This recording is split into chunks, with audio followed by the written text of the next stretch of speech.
Hello guys, Assalamu alaikum. Today we're reviewing this. This is the third generation of the Toyota Land Cruiser Prado, and this one in specific is the 2003 TZG variant. Now firstly, let's talk about the key.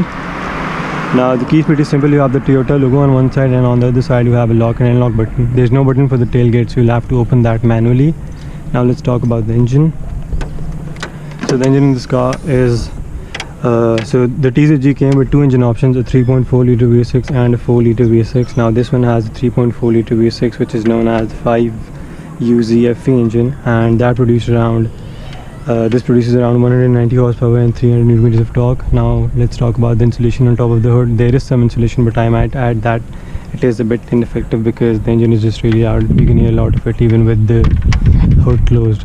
Now let's talk about the design element of this car. So the front is pretty basic. You have a normal size, you have a normal looking front, but I may add that there is a lot of chrome treatment on this car, especially starting from the grille, which is massive, and it is fully made of chrome, which looks really good.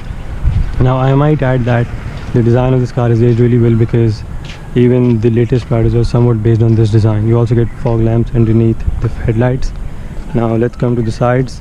Now there's not a lot to talk about in the side of the car, but the first thing that you look at are the wheels, and I might add that they look really good. They are 17 inches in size and they look really decent, and they give off a really bold look.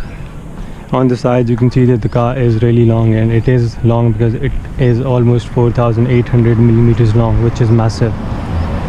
And you also get side footrest to get inside and outside the car, and it is pretty useful because this car is really lifted off the ground. It is 220 millimeters, which isn't really high, but it's still really high for someone who's not as tall. So yeah, on the side you can see that design. There are no weird slopes at the back of the car like modern SUV, and I think it looks really good. It makes it look like a proper SUV, which it is intended to be. Now in the back there's not a lot to talk about. You have a brake lamp on top of the tailgate. Now the lights look really good. You also have functional fog lamps at the back as well. Now let's open the tailgate and talk about the space. So as you can see, the space over here is a lot. You can also have two extra seats at the back if you want to make this into a proper 7-seater.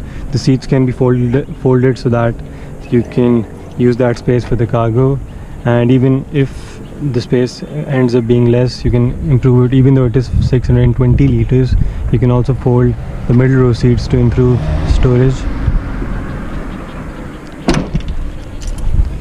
So to fold the rear seats, it is pretty simple. All you have to do is unlock this latch over here, fold the seats, and here you go. So this is divided by 60-40 ratio, and if you want more space you can fold that seat as well. It is pretty easy to operate as well. Now let's put this back into place. So it is a bit hard to latch it back into space. Now the passenger seat is in proper position, but still you can see the amount of legroom I have. You have a lot of headroom. You also have a storage cubby behind the front seat, and there is some space on the doors as well. You also have an ashtray and the controls for power windows. You also get speakers onto the door, and you also have AC vents at the back as well. There is no individual climate control for the back seat, but you have AC vents so that the back seat passengers don't feel hot on a sunny day. And let's just peek forward and look at the odometer of this car in the dash of this car, and it has really basic look, but whatever is done is actually really solid. We'll get to that in a minute.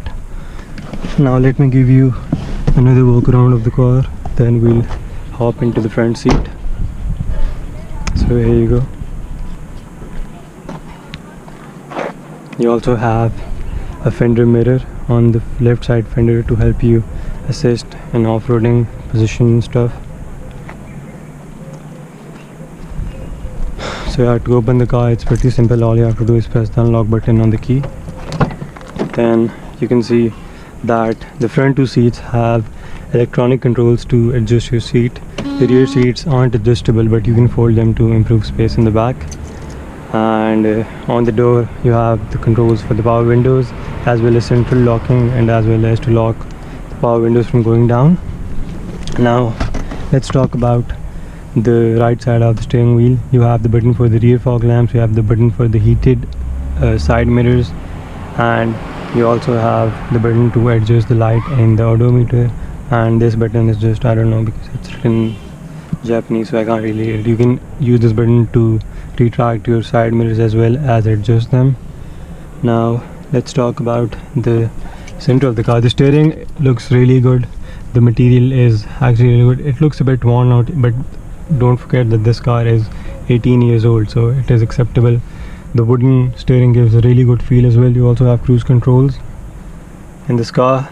And coming to the left side of the steering wheel, you have a button for the second start, which means that you can start the car in second gear if you're at an off-roading position, so that you can avoid wheel spin, which is a very useful feature for off-roading as well. And coming to the center, the screen is actually in Japanese, so I can't really toggle around with it. So, but underneath that you have all the controls for the climate control, and you also have a radio as well. Coming to the center, you have adjustable air suspension, and you can change the mode of the suspension from comfort to sport. You also get downhill assist, and you also have height control for this car as well. This car is currently in neutral. Oh shit, azan ho gayi. So yeah.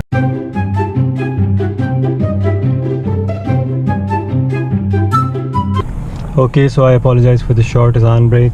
Coming to the center, you have the controls for your adjustable air suspension that can control the height of the car. You also have adjustable suspension, and you can change it from sporty to comfort in 4 different modes. You also have the button for the central locking differential, and you also have the controls for your heated seats in the middle.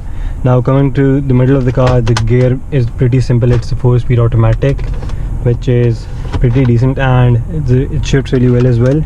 It's not the fastest, but it does a decent job. Coming to the center, you have a center console, which is actually really big, and I also have a lot of stuff in it, but it still has a lot of room. Now we'll open the glove box. So the glove box is actually pretty big as well. There's a lot of space there, and up there you have the sunroof, and you also have a place to store your sunglasses, and you also have the visor mirrors that have a light as well if you can use them if you want to look at yourself. Now let's take this car for a drive. I apologize, it is getting a bit dark, so let's just make it quick. So driving the car,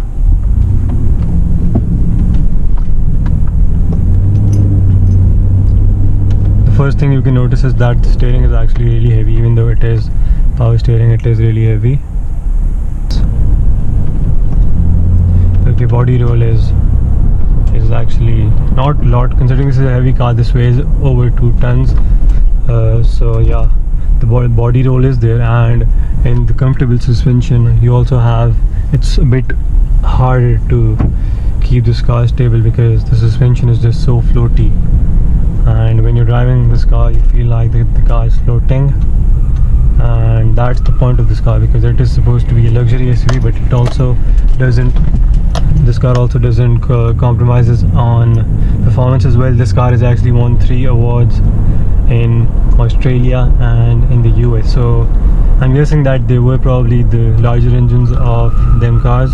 So the one in America is known as the Lexus GX470, and that has a 4.7 liter 2UZ V8, and that has around 270 horsepower and 470 newton meters of torque, which is actually a lot, but they aren't available in the Japanese version, which this one is.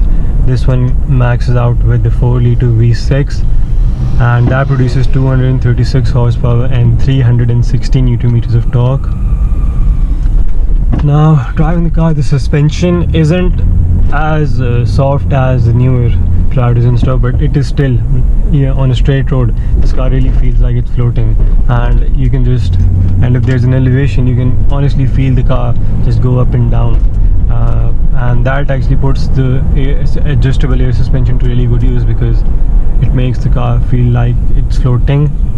And you can change the suspension to sportier if you're not used to driving a car that has really soft suspension, but that doesn't really help as well, because even in the sportier version, even in the sportier suspension, there isn't just a lot of I'd say, harshness in the ride. The ride is still really soft and you can feel the car float. And body roll, of course, as I said, it is a lot, considering that this car weighs 2 tons and it is also really high as well. It has a ground clearance of 220 millimeters, so that means that the center of gravity is actually really high as well. So yeah, the body roll is there, and driving the car, you can't really hear a lot of noises inside it. I mean, you know, like in some cars there is a lot of cabin noise. In this one you barely hear anything. The windows actually do a really good insulation as well, so I think that the sound insulation on this car is done pretty well. But the problem is that the engine is actually really loud. As I was talking about it, that there is insulation done on top of the hood, but the engine is still really loud. Even at 1500 revs you can hear a lot of the engine. So Toyota could have actually done something to improve that, but I think it's still something you can live with. Driving the car, actually, what else do I feel is that, I mean, there's one major improvement that this car could have used, and that would have been a central screen in English, because Japanese is just, I don't know how to read Japanese, and it's just a bit I'd say impractical to give a normalized version in a language that isn't spoken by a lot of people. I mean, this is the Japanese variant, but still I feel like Toyota could have done better with that part. And the rest, now let's talk about the practicality of this car. Now, of course, this car is supposed to target the segment of the people that want a car that can go off-road as well as on-road. So of course, for off-roading you have adjustable air suspension. You also have a central locking diff, which is decent and which is also really useful when you take it off-roading. But if you want to drive it in the city, you can just put the suspension into normal mode, which still has a really good ride height, and it also lowers the center of gravity as well if you don't want to drive it in the higher mode. And with that also you have an automatic, which makes it practical as well, easier to drive. I mean, for people who don't really know how to drive a manual, I think this is still good as well. You also get a manual, but I don't think it is available with 3.4. I may be wrong, but I don't think that the TZG comes with the manual. The TZG is actually the top of the line variant, so you can expect a lot of features in this thing as well. Now, major issues with the car, of course, when someone's buying a car, they also look at reviews, as well as they also look at what the previous owners had gone through by owning this car. But this car, I think there aren't many issues with it. But the diesel Prado actually had some issues with the engine, but this one is the petrol 3.4 liter V6, so not a lot of issues with the engine. With the suspension, I've read that there are some issues with the ball joints. I mean, they were in the previous Prado as well, the J90, but in this one I think they've improved that to a large extent. I mean, a lot of people that owned the previous Prados told me that they had issues with the suspension, but with this one Toyota actually revised the suspension to improve reliability as well. But there is some issue, I think it depends on how you drive it, because the people I've actually talked to told me that they don't really have an issue with this one, which is the J120. The suspension is, according to a lot of people, is very reliable, but some people just said that they had a problem with the ball joints. So I guess there might be some problem. Now, flooring the car, this car just isn't that fast. I mean, it revs all the way up, but you don't really feel like you're being pushed into the back of your seat by the power. I mean, yes, this car has 190 horsepower, but let's not forget that this weighs 2 tons as well. The torque actually makes this car really good to drive. It makes it really luxurious, but the power it isn't the car that you use to race. But if you talk about luxury as well as performance, but performance in off-road areas, I think this car does the job. Also, this car has also one other thing that people consider while they buy this car is the road presence this car has. You feel like you're floating literally, like on a ship and stuff. And also this car catches, even though it is a really common car, it catches a lot of attention over here in Pakistan, because people that kind of come from political backgrounds are thought to drive this car, even though that isn't actually correct. That's just a stereotype, but it still makes someone appear more, I don't know, financially rich and stuff. I mean, even though this car is worth a lot, and but there's still smaller cars that you can get in this price, but they just don't attract the attention this one does, even though it is a normal car, as you already said. Now let's talk about the price. This car is easily worth over 7 million Pakistani rupees, and this one actually, since it's in pretty good shape, it can also go for around 8 million Pakistani rupees as well, which is a lot of money when you talk about the car. And also, since it's really dark, let me talk about the headlight performance as well. And I have to say that the headlights are actually really good, and they actually show you a lot of the road, and they focus really well on your path as well, unlike some cars that just have the one headlight going somewhere else, one going somewhere else. So yeah, but I think this looks really good. And also one other thing about this car is that when people buy a car, they also look at the maintenance cost, and this one isn't actually that expensive because it shares some of the parts as the Hilux as well as the Swift, and we all know that they are one step lower than this car. But if you talk about this reliability and maintenance, it has almost the same cost as one of those. Obviously, if you talk about the engine, this one has a bigger engine. This one also has a 4-liter V6. Also, the Hilux has a 4-liter V6, but Hilux is supposed to be more of a workhorse. This is supposed to be a luxury car, but also a proper off-road SUV as well, as it actually is. Driving this car, it is actually really drivable, and feels really good to drive this car, and also it's really comfortable as well. So its performance is actually good, but it's not the fastest, as I already said, because it's a heavy car, but the torque makes this car really good to drive. And I think it's the end of it. So I think it's the end of it. Thank you for watching the review if you have, and please subscribe to the channel. Please let me know if there are any other cars that you want me to drive. And I'm sorry I made this in a bit of a hurry because it was getting dark, so please smash that like button and please subscribe. And if there are any other cars you want me to review, please let me know and I'll show you the review. So yeah, thank you.